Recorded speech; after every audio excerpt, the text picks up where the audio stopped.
Greetings, all!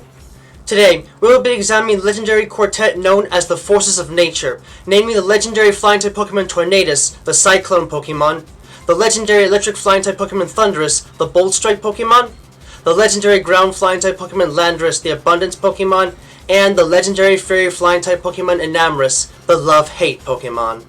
Seen as living incarnations of the very elements that gather on the winds of the world, the members of the Forces of Nature are powerful creatures that can more than use said winds to wipe away anything that dares to get in their way.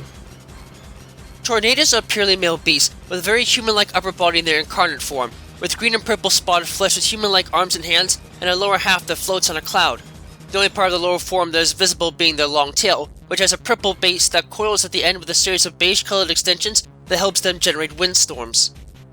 Their head is also human-like with white hair on top and back of their head, small ears, white eyes with light yellow sclera, a jagged mouth with a white mustache, and a pair of purple horns on their forehead. In their Therian form, however, they take on the form of a bird, with green feathers and purple wingtips and splotches on their chest, neck, and legs, as well as 4 toed feet with purple claws, 3 in the front and 1 in the back for stability. Their horns have also changed shape, in the state looking more like a pair of elongated feather crests, their cloud now hovering around the base of their tail. Thundurus are also purely male beasts, with a very human-like upper body in their incarnate form, with blue and purple spotted flesh with human-like arms and hands, and a lower half that floats on a cloud. The only part of the lower forms that is visible being their long tail, which has a purple base that links together a series of black spiked orbs that act as a whole to conduct and generate massive bolts of electricity. Their head is also human-like, with white hair on the top and back of their head, small ears, white eyes with light yellow sclera, a jagged mouth with a white mustache, and a single purple horn on their forehead. In their Therian form, however, they take on the form of a bear-like reptilian creature, with 3 small toed purple feet and large hands covered in clouds, with 3 large purple clawed digits partially exposed. Their skull is also elongated in this state into a more animalistic shape, and the tail follows them wherever they go from the bottom of their posterior.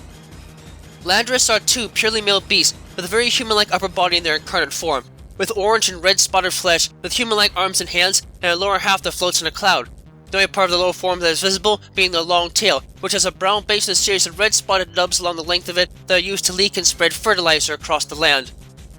They further have a large white growth in the shape of a sledgehammer head on their backs, and their head is also human-like with small ears, white eyes with light yellow sclera, a jagged mouth with a white mustache, and 3 red horns on their forehead. In their Therian form, however, they take on the form of a quadrupedal grounded beast, with 3 red claws on each of their 4 cloud-shrouded feet, and the horns elongate slightly to give them more definition. This form allows them to move with greater force and causes their mustache to wrap around the whole of their face's front.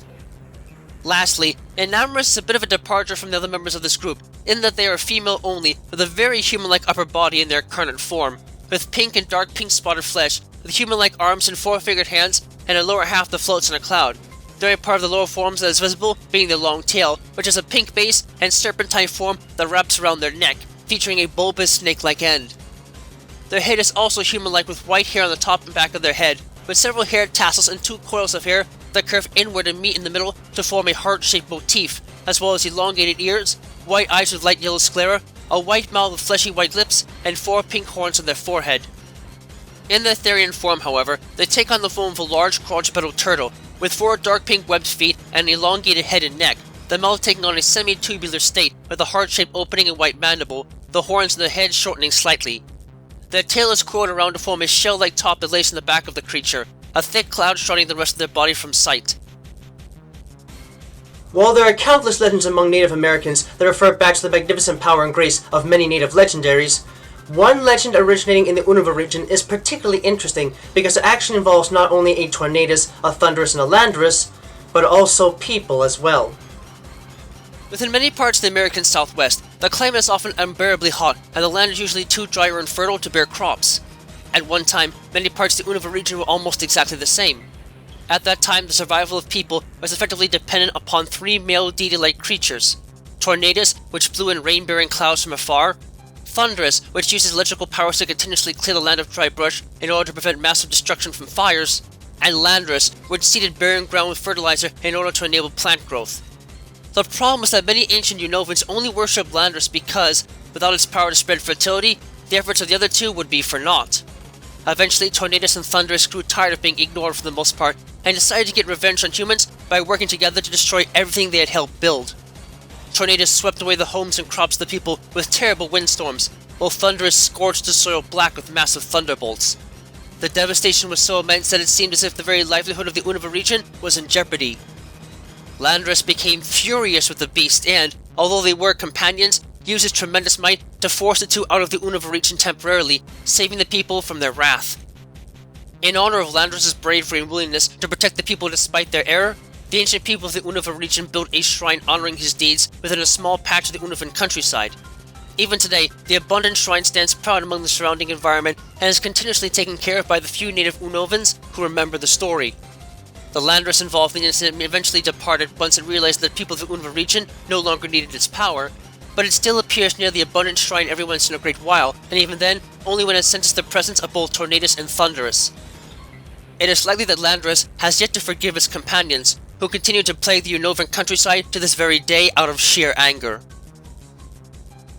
However, it is also apparent that the legends passed down in the Unova region are not the only place where these creatures are known to dwell, as they serve a different purpose in the legends of the Hisui region. In the time of this ancient region, these beasts were known to roam the various parts of the land and dwelled in different weather conditions, with Tornadus living in the Alabaster Icelands and being the cause of extreme blizzards in the area, which ties into his signature bleak wind storm attack,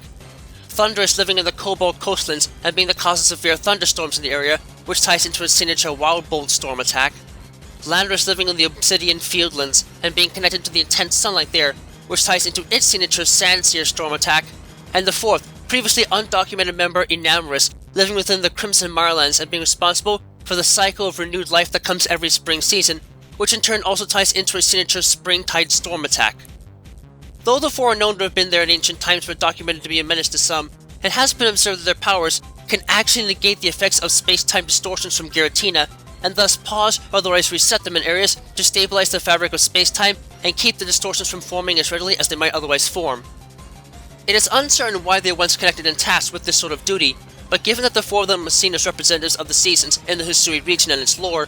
it could be said that they secretly are protectors of the world from the harmful effects of more powerful deities in that regard, namely the efforts of Giratina to create these distortions.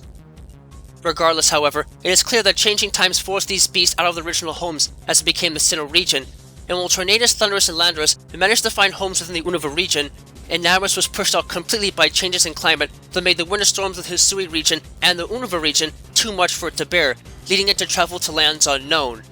though it is doubtful that the creature is truly gone for good in the world.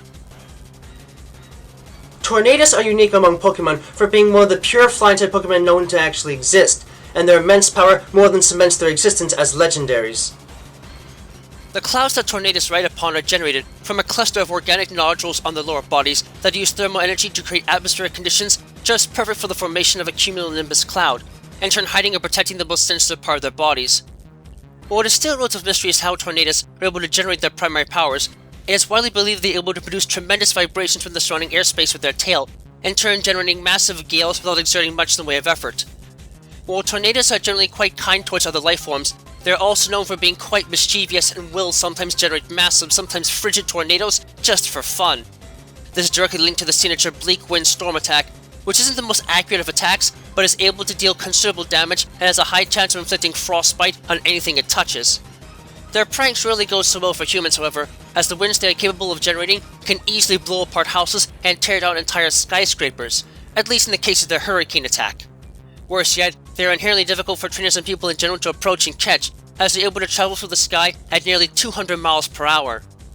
Despite the danger that they pose, however, Tornadus are often worshipped as deities in the regions because of their tendency to direct storm clouds over mountains and other terrain just to get water to otherwise barren wastelands, in turn making human existence possible. It is further noted that the Jinn mentioned in the Quran were likely based off of Tornadus, Thundurus, Landorus, and Enamorus, as well as Hoopa, as the physical similarities between the two races are too striking to be a coincidence.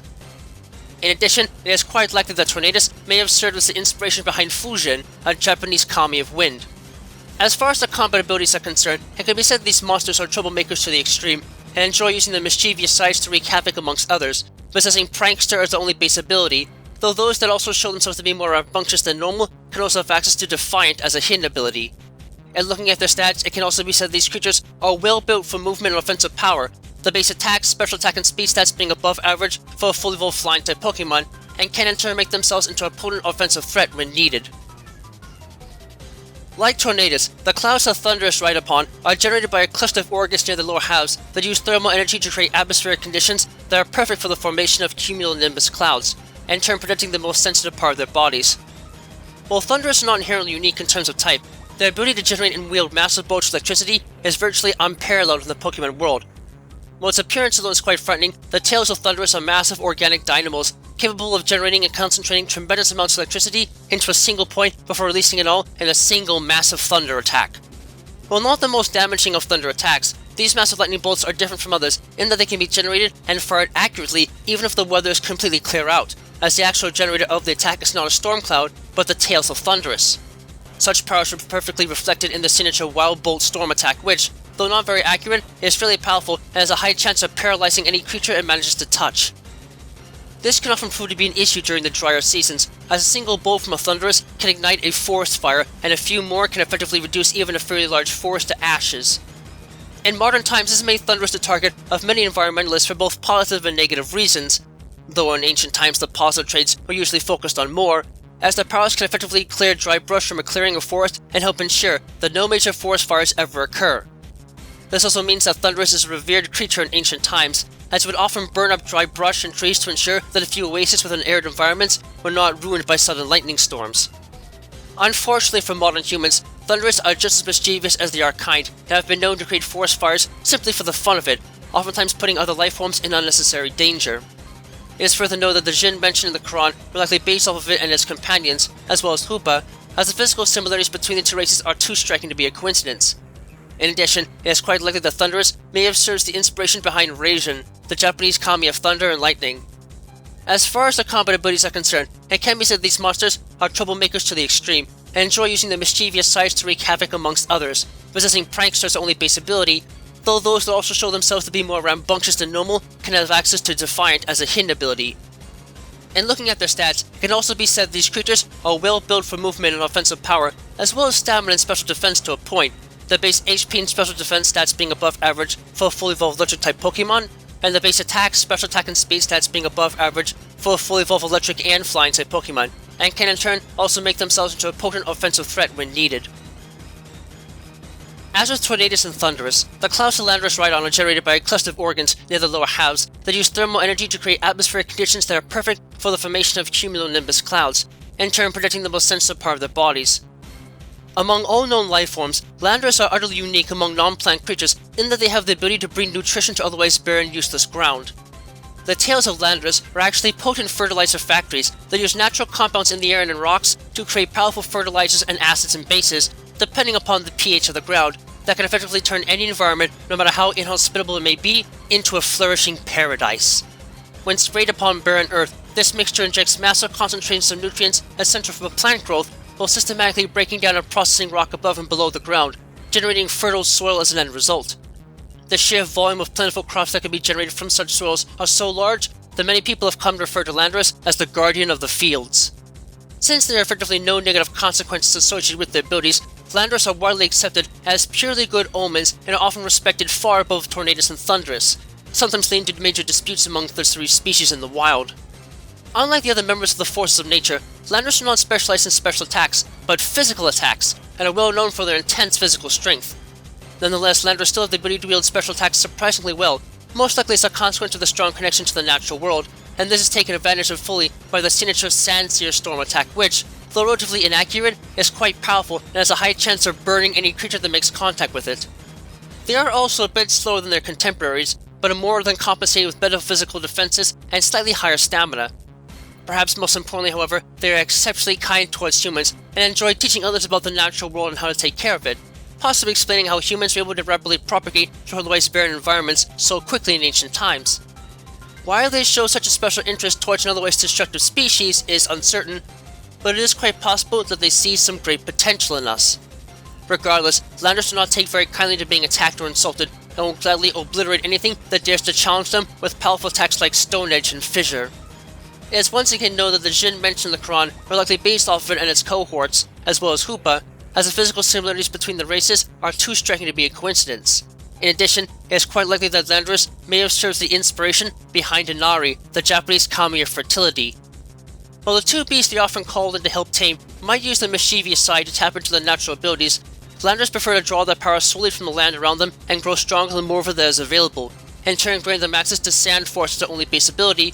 Those specimens able to naturally harness the power of their best natural attacks with relentless aggression can also have access to Sheer Force as a hidden ability. As far as the stats are concerned, it can also be said that these creatures are well built for movement and offensive power, as well as stamina and physical defense to a point, their base HP and defense stats being above average for a fully evolved flying-type Pokémon, and the base attack, special attack, and speed stats being above average for a fully evolved ground and flying-type Pokémon, granting them the highest base special attack stat out of all ground-type Pokémon while in their incarnate form, making them a powerful threat to any and all that dare to disturb their peace. Enamorus is unique among the members of the forces of nature in that its existence was not recognized in modern times until very recently, and that likely has to do with the fact that the climate of the modern Sinnoh region is much colder than it was in the times of the Hisui region, and Enamorus hate the cold, far more so than any other member of this quartet. These creatures, in stark contrast to the other members, are also completely and utterly female, and while they have the same sort of powers as their contemporaries in being able to generate clouds with a cluster of organs near the lower halves to use thermal energy to create atmospheric conditions perfect for the formation of cumulonimbus clouds, in turn protecting the most sensitive part of their bodies, they are also known for displaying both great love and hate towards those that they encounter. As the herald or god of spring, they come to the Hisui region in a cycle to bring the love of spring into the air, the renewed life that comes with it showing forth how they treat others as they spread life-giving energy over the land through the serpent-like tail that coils around their bodies. While Landorus are known to be nice to most, Enamorus go even further and are known to be very affectionate with others, sometimes to the point of awkwardly courting others on their own terms, and is thus revered as a Pokemon in history that sometimes enjoys the love of humanity a bit too much. While this means that they are a bit weaker defensively compared to the other members of their group, they also have the strongest special power of the four, and thus can make good use of their fairy-type assignment to deal massive special damage to others when it is called upon. Interestingly though, it is also noted that, unlike the other forces of nature, they have the capacity to enter their Therian form at will, and will do so when they witness someone treating life horrible and with hate, matching it by turning into a turtle-like form that descends from the clouds to unleash their own hatred upon others, dishing out wrathful, ruthless punishment to the offenders in question, especially through the signature Springtide Storm attack. Though the creatures are relatively unseen in modern times, and it's likely they are still waiting out there somewhere, ready to bring the love of spring to the lands that still respect the love they show to others on the merit of their own heart, and not just the actions of others. Once again, it is further noted that the Jinn mentioned in the Quran were likely based off Enamorus and its companions, as well as Hoopa, as the physical similarities between the two races are too striking to be a coincidence. In addition, it is likely that Enamorus may have served as the inspiration behind Yugajin, a Japanese kami of harvest and fertility. As a result of their more affectionate nature in their normal state, these beasts are able to use their charms to distract others, and thus have access to cute charm as their only base ability, though individuals that enjoy a more catty game of love and hate can also have access to contrary as a hidden ability. In terms of stats, it can be seen that these beasts do not have the strongest of defenses or stamina, possibly as a result of their more feminine figure and form, but they are still incredibly powerful offensive fighters and are quite quick moving, their base attacks, special attack, and speed stats being above average for a fully evolved fairy and flying type Pokemon, making them a notable force to deal with in almost any circumstance. Although Tornadus, Thundurus, Landorus, and Enamorus are often seen as noble creatures that represent the very forces of nature themselves, they are not without their dark side. In fact, each of them has the ability to take on a much more animalistic form than what their incarnate forms demonstrate. These forms, labeled their Therian forms, have only recently been scientifically verified and are still a relative mystery, but their existence probes the very foundation of science and are baffling to even the best experts on the subject. According to ancient legends, a sorcerer of unknown origin name spent his life learning black magic in an effort to harness the power of Tornadus, Thundurus, and Landorus for his own purposes. The fruits of his labor came in the form of a rare artifact called the Reveal Glass. It infused with an abnormal mix of elemental and spiritual energy. When shined directly at either Tornadus, Thundurus, Landorus, or even Enamorus, it can turn them from spirit-like entities into the true beasts they are within, forcing them to lose their normal form in exchange for an animalistic construct with a skeletal and biological arrangement completely different from their incarnate forms. The actual process of this bizarre transformation is still uncertain, but its effects are more than a bit apparent. In the case of Tornadus, its Therian form is a bird. This transformation increases the healing powers of these creatures and allows them to heal injuries readily, swapping their prankster ability with Regenerator, and moderately reducing their base attack and special attack stats, and slightly increasing their base defense, special defense, and speed stats. For Thundurus, its Therian form is a bear-like semi-reptilian beast. While it retains the ability to fly, this form increases the conductive power of the bodies of these beasts to make it impossible for them to heal damage dealt to them by absorbing electrical energy, swapping out their prankster ability with Volt Absorb, while slightly decreasing their base speed and attack stats and moderately increasing their base special attack stat, granting them the highest base special attack stat out of all non-UB electric-type Pokemon while in this form, tied with Vikavolt. For Landorus, the Therian form is a large quadrupedal beast. In this form, Landorus became much more aggressive in the motions and mannerisms, enough to scare most others at first sight, and replaced the Sandforce ability with Intimidate, the base speed and special attack stats slightly decreasing, and the base attack stat moderately increasing. Lastly, Enamorus' Therian form is that of a large turtle. In this form, the creatures gain a far more defensively minded form than normal that helps to shield them from some indirect effects from moves, Enamorus' Cute Charm ability being replaced with Overcoat, and their base speed stat catastrophically decreases, while their base defense stat critically increases, and the base special defense stat moderately increases. While each of their forms might look different, while in the Therian form, all 4 beasts lose much of their intelligence and free thinking, instead being reduced to glorified beasts that instinctually attack and destroy anything that stands in their way, making them a serious threat against any human or Pokemon. Thankfully, however, the sorcerer who created the reveal glass did not realize that the item could also be used to reverse the transformation and return the group to their incarnate forms, which explains why they are rarely seen in these unique alternate forms. Whether or not the device is actually magical is still a mystery, but the one thing the item does tell is that these creatures are much closer to the natural world than humans have ever thought before, and thus are becoming increasingly interesting as new information continues to pour in on them.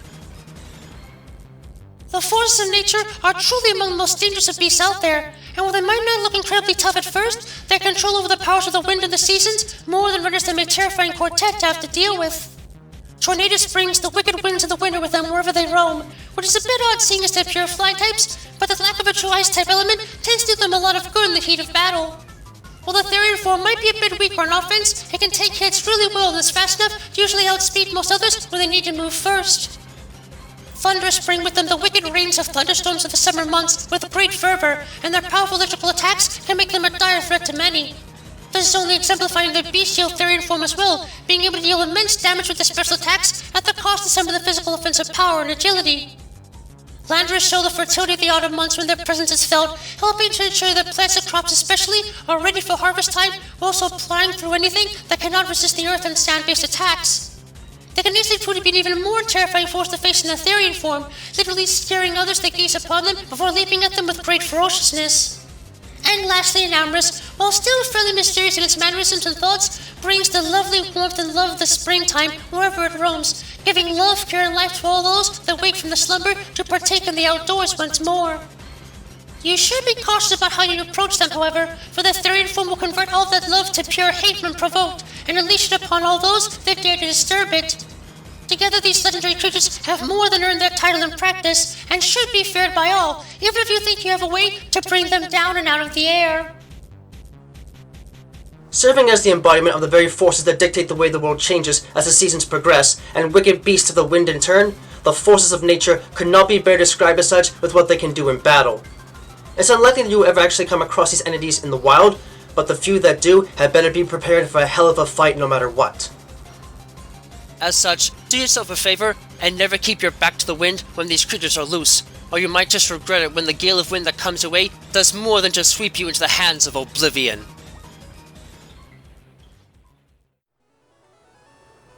Thank you all for watching this video. It always brings me great joy to see others enjoying the work I do to try and make the world of Pokemon and the fascinating creatures that lay inside of it feel as real as they possibly can.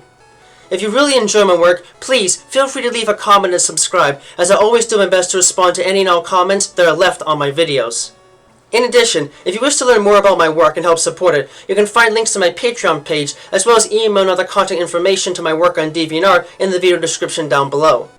Furthermore, you can find a link to my Discord server there as well if you'd like to get a first glimpse at what videos are coming up next and converse with other fans of the world of Pokemon. Thank you for taking the time to watch this, and have a wonderful rest of your day.